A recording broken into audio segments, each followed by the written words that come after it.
हमारी इस मूवी का मेन कैरेक्टर जिसका नाम है इंसो, ये फर्स्ट सीन में हमें एक इवेंट के लिए लाइट्स मैनेज करता हुआ दिखता है। रॉक शोज में बीट के हिसाब से जो लाइट्स बदलते हैं, इसी इंस्टॉलेशन का काम इंसो का है। ये काम पर था और अचानक से इसे कॉल आ गया। ये जल्दी से वहां से निकल गया। इसके बाद डायरेक्टली ये हॉस्पिटल में आया हुआ हमें दिखता है। इमरजेंसी रूम के बाहर वो वेट कर रहा था और वहाँ हमारी और एक मेन कैरेक्टर जिसका नाम है सुयंग, ये हमें दिखती है। सुयंग भी इंसु की तरह ही डिस्टर्ब है। कॉल आने के बाद जिस तरह से इंसु डिस्टर्ब है, उसी तरह से सुयंग भी है। अब नेक्स्ट सीन में हमें पता चलता है कि इंसु की वाइफ का एक्सीडेंट हुआ था। सुयंग डिस्टर्ब थी क्योंकि उसके हस्बैंड का भी एक्सीडेंट हुआ है। सुयंग का हस्बैंड और इंसु की वाइफ ये दोनों एक ही कार में थे। इन दोनों को इनकी हस्बैंड वाइफ की चीजें ले जाने के लिए पुलिस बुलाते हैं। पुलिस इंसु से कहते हैं कि जब एक्सीडेंट हुआ था तो इंसु की वाइफ ड्रंक थी। इंसु को शॉक लगता है क्योंकि उसकी वाइफ कभी भी ड्रिंक नहीं करती। इसी बात इंसु और सुयंग ये सब चीजें उठा लेते हैं। इसमें उन्हें प्रोटेक्शन भी दिख सकता है। जिस गाड़ी में इनके पार्टनर्स का एक्सीडेंट हुआ था, ये भी वो नोटिस करते हैं। जो चीजें इन्हें पुलिस स्टेशन से मिली है, इसमें कैमरा भी था। इस कैमरा को सुयंग चेक करती है और उसे बहुत बुरा लगता है। इन दोनों के लिए मिस्ट्री है कि उनके लाइफ पार्टनर घर से इतने दूर क्या कर रहे थे। इंसु अपने वाइफ के ऑफिस में कॉल लगाता है और उसे पता चलता है कि उसकी वाइफ ने वैकेशन के लिए छुट्टी ली थी। इंसु को उसकी वाइफ कहकर गई थी कि वो काम के लिए जा रही है। अब इंसु और सुयंग इन दोनों को लगता है कि उनके पार्टनर्स चीट कर रहे थे। नेक्स्ट सीन में हम देख सकते हैं कि इंसु से मिलने के लिए उसके फादर आते हैं। वो फादर से झूठ कहता है कि उसकी वाइफ बिजनेस ट्रिप पर आई हुई थी। उसे फिर से सिटी में यानी सियोल जाना पड़ेगा। जहाँ पर एक्सीडेंट हुआ है, ये इंसु की वर्क प्लेस यानी सियोल से बहुत दूर है। वो अपने सब काम छोड़कर यहाँ आया हुआ था, तो उसे फिर से घर जाना पड़ेगा। इंसु अपनी वाइफ का फोन चेक करता है, पर वहाँ एक पासवर्ड है। वो अलग अलग पैटर्न ट्राई कर देखता है तो फाइनली अनलॉक हो जाता है। इस फोन में उसकी वाइफ और सुयंग के हस्बैंड इन दोनों में जो भी कन्वर्सेशन हुई थी, ये सब कुछ वो पढ़ सकता है। ये पढ़कर वो बहुत डिस्टर्ब होता है। स्ट्रेस की वजह से उसके नाक से भी खून बहने लग चुका है। जब वो काम पर जाता है तो उसका फ्रेंड उसे एडवाइस करता है कि थोड़े दिन अब तो ऑफ ले लो। पिछली बार अचानक से शो छोड़कर वो चला गया था। इसी वजह से उसके प्रोड्यूसर उस पर नाराज है। वो फिर से अपनी वाइफ के पास जहाँ पर एक्सीडेंट हुआ है वहाँ पहुँच जाता है। जिस होटल में वो रह रहा था, उसी होटल में सुयंग भी रह रही है। एक दूसरे के आमने सामने आते हैं। इंसु से बात करता है, कहता है मैंने पुलिस को कहा कि मेरी वाइफ एक बिजनेस ट्रिप पर आई थी। या तुम्हारे हस्बैंड भी बिजनेस ट्रिप पर आए थे? सुयंग कहती कि हाँ। इंसु बोलता है कि मेरी वाइफ वैकेशन के लिए आई थी। तुमने पुलिस को जो कहा वो सही कहा। इन दोनों को अपने पार्टनर्स के बारे में पता है। ये प्रिटेंड नहीं कर सकते कि इन्हें कुछ भी पता नहीं है। रात में जब इंसु अपनी वाइफ को देखने के लिए आता है तो सुयंग वहाँ खड़ी हुई थी। उसके हस्बैंड का किसके साथ अफेयर चल रहा था, ये वो देखना चाहती थी। इसके बाद हम देखते हैं कि दोनों मेडिकल स्टोर पर मिलते हैं। जो भी सब इनके साथ हो रहा है, तो इन दोनों को स्लीपिंग प्रॉब्लम्स आ रहे हैं। आगे चलकर सुयंग इंसु से बात करती है, पूछती है कि तुम्हें उन दोनों के बारे में कैसे पता चला। इंसु कहता है मेरी वाइफ के फोन में सब मैसेजेस थे। सुयंग से पूछता है कि तुम्हें कैसे पता चला। कहती है ये जो कैमरा पुलिस ने हमें दिया था वो मेरे हस्बैंड का नहीं था। सुयंग फिर सब मैसेजेस पढ़ती है और इंसु को कैमरा देती है। कैमरे की वीडियो क्लिप में वो देख सकता है कि उसकी वाइफ सुयंग के हस्बैंड के साथ इंटीमेट हो रही थी। इसके बाद वो अपनी वाइफ को देखने के लिए हॉस्पिटल में आया। उसके वाइफ की और सुयंग के हस्बैंड की कंडीशन बहुत ही क्रिटिकल है, तो किसी से भी बात नहीं कर सकते। इंसु अपनी वाइफ से कहता है कि तुम्हें मर जाना चाहिए था। नेक्स्ट सीन में हम देखते हैं कि उसका फ्रेंड उसे मिलने के लिए आया हुआ है।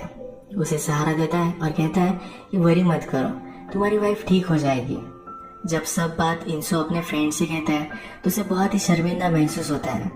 वो फ्रेंड से कहता है ये सब मेरी ही गलती थी, तो मेरे बारे में क्या सोच रहे होंगे।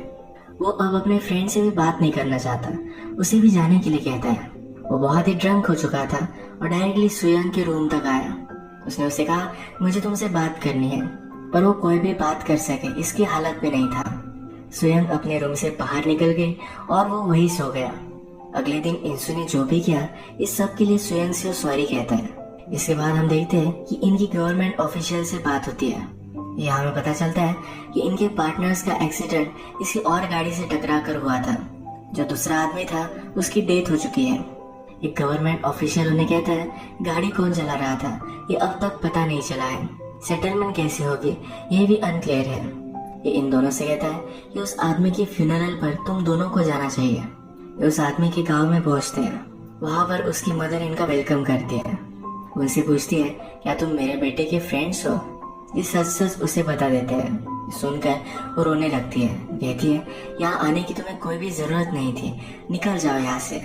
जब उस आदमी के ब्रदर्स को पता चलता है तो इन्हें मार मार कर निकाल देते हैं। ये सब सिचुएशन देखकर इनको बहुत बुरा लगा। घर आते वक्त इंसु बहुत रो रही थी। नेक्स्ट डे इंसु जब अपनी वाइफ का क्लीन अप कर रहा था तो अचानक से वो इंटरेस्ट खो देता है। इंसु अपनी वाइफ से कहता है कि तुम्हें मर जाना चाहिए था। उसे पूछता है तुमने ये किया क्यों। आज रात भी उसे नींद नहीं आती। बाहर स्नो पड़ा था तो स्नोबॉल बनाकर वो फेंक रहा था। ये सब स्वयं अपने रूम से देखती है।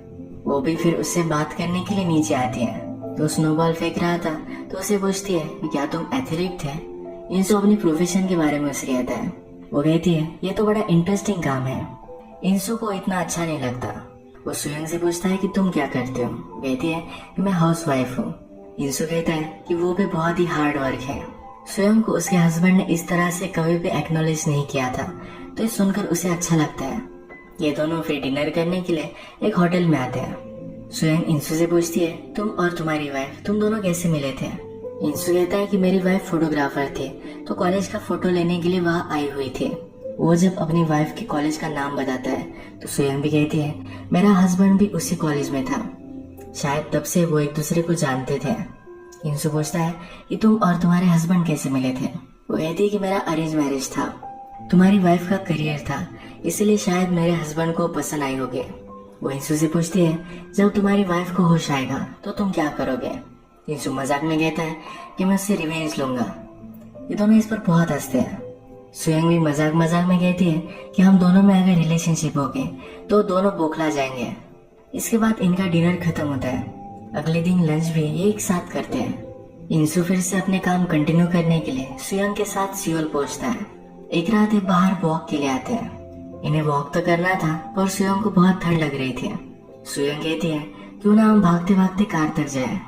ये दोनों फिर ऐसा ही करते हैं। अब नेक्स्ट सीन में हम देखते हैं कि फिर से हॉस्पिटल में पहुंच चुके हैं।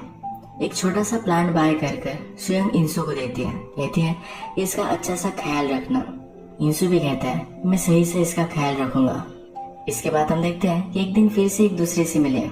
इसके बाद एक दूसरे के साथ इंटीमेट हो गए। अब नेक्स्ट सीन में सी के पास ही वॉक कर रहे हैं। स्वयं इंसु से पूछती है तुम्हारा फेवरेट सीजन कौन सा है।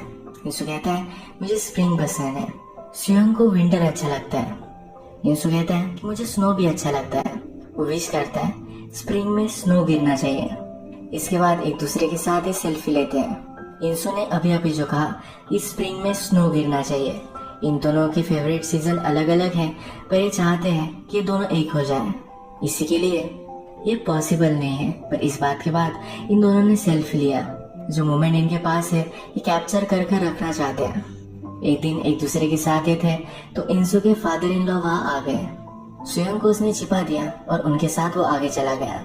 ये दोनों एक दूसरे के साथ बहुत सारा टाइम स्पेंड करने लग गए थे। अचानक से हॉस्पिटल में एक दिन इंसु को कॉल आया। उसकी वाइफ अब होश में आ चुकी है। वो उसे देखने के लिए गया पर नर्स ने कहा कि अब ये होश में आ चुकी है पर ज्यादा कुछ बोल नहीं सकते। इंसु फिर अपनी वाइफ का बहुत ख्याल रखता है। ये सब स्वयं नोटिस कर रही थी। जो भी हुआ है पर फिर भी अपने हस्बैंड को मिस कर रही थी। वो डॉक्टर से पूछती है मेरे हस्बैंड की कंडीशन में क्या कोई चेंजेस आए। डॉक्टर कहते हैं कि कोई भी चेंजेस नहीं आए। अगर तुम चाहती हो तो सियोल में उन्हें एडमिट कर सकते हो। जिनके साथ तुम्हारे हस्बैंड का एक्सीडेंट हुआ था वो अब सियोल शिफ्ट हो रही है। यानी कि इंसु अपनी वाइफ को लेकर सियोल जा रहा है। ये सुनकर वो हर्ट होती है। जब वो फिर से इंसु से हॉस्पिटल में मिलती है तो कहती है कि तुम अब खुश होंगे, तुम और तुम्हारी वाइफ सियोल जाने वाले हैं। गुस्से में वहाँ से वो चली जाती है। इंसु फिर से स्वयं से मिलने के लिए आया। उसके साथ वो डिनर पर जाना चाहता था और स्वयं ने उसे मना कर दिया। इंसु ने कहा कि मैं तुम्हारे लिए वेट करूंगा। इसके बाद हम देखते हैं दोनों फिर से इंटीमेट हो जाते हैं। इंसु वंडर करता है अगर हम हमारी लाइफ में बहुत पहले और बहुत बाद मिले होते तो हमारी लाइफ कैसी होती है। उसे लगता है कि ऐसा अगर होता तो इन दोनों की सिचुएशन अब बहुत अलग होती है। इसके बाद डॉक्टर ने स्वयं को कॉल किया और बताया तुम्हारे हस्बैंड की डेथ हो चुकी है। सुयंग के हस्बैंड की तबीयत अचानक से बिगड़ गई थी। जब फ्यूनरल होता है तो इंसू भी अपने कंडोलेंस देने के लिए आता है। अब थोड़े दिन गुजर चुके हैं और इंसू की वाइफ अब बात कर सकती है। वो इंसू को थैंक यू कहती है सब चीजों के लिए थैंक यू। इसका मतलब है उसने इसके साथ इतना बुरा किया, फिर भी इंसू ने उसे हेल्प की, इसके लिए वो थैंकफुल है। एक बार इंसू फिर से सुयंग से मिलने के लिए आया, पर सुयंग वहां से चली जा चुकी थी। इसके पैरेलल में इंसू के घर के बाहर हम सुयंग को देखते हैं। उसे देख देख कर वो बहुत रो रही थी। इंसू भी बहुत रोया। नेक्स्ट सीन में हम देखते हैं कि इंसू अपनी वाइफ के साथ था। उसकी वाइफ उसे पूछती है जो भी हुआ इसके बारे में क्या तुम्हें क्वेश्चंस वगैरह कुछ भी नहीं पूछने? इंसू कहता है पहले पूछने थे, अब मुझे कोई भी फर्क नहीं पड़ता। वो अपनी वाइफ को बता देता है कि सुयंग का हस्बैंड मर चुका है। वाइफ रोने लगती है तो इंसू डोर बंद कर वहां से जा रहा है। इस सीन में इंसू ने कहा कि अब उसे कुछ भी फर्क नहीं पड़ता। अपनी वाइफ को उसने हमेशा के लिए छोड़ दिया है। नेक्स्ट सीन में हम उसका सामान भी देख सकते हैं, यानी कि न्यू होम में अब मूव इन कर चुका है। इसके बाद हम देख सकते हैं कि इंसू अपने काम में एंगेज होता है। ये जो सीजन चल रहा है ये स्प्रिंग का है, जो उसका फेवरेट है। अचानक से वहाँ बर्फ गिरने लगता है, जो सुयंग का फेवरेट सीजन है। मूवी में हमने देखा है कि इंसू को लग रहा था कि शायद स्प्रिंग और विंटर एक साथ आ जाए, और ऐसा ही हुआ है, यानी कि एक दूसरे से अब वो मिल चुके हैं। इसको जस्टिफाई हमारा नेक्स्ट सीन करता है। हमें स्नो में गाड़ी चलती हुई दिखती है और इन दोनों के आवाज बैकग्राउंड में आता है। अब एक दूसरे के साथ ये है। इसी तरीके से समवॉट ब्लैक एंड व्हाइट और हैप्पी एंडिंग हम देख सकते हैं। जाने से पहले फिर से एक रिमाइंडर, मैंने रोमांटिक मूवी एक्सप्लेनेशन के लिए अलग सा चैनल बनाया है जिसका नाम है रोमियो। इसकी लिंक आपको डिस्क्रिप्शन में मिल जाएगी। अगर आपको वीडियो अच्छा लगा तो प्लीज इस वीडियो को लाइक कर दीजिएगा। बहुत सारी मूवीज लेकर आता रहता हूँ, तो प्लीज इस चैनल को सब्सक्राइब कर दीजिए और बेल नोटिफिकेशन आइकन दबाने मत भूलिए। हम फिर से मिलेंगे और एक नई मूवी के साथ। तब तक के लिए थैंक यू और आप अपने आप का ख्याल रखिए।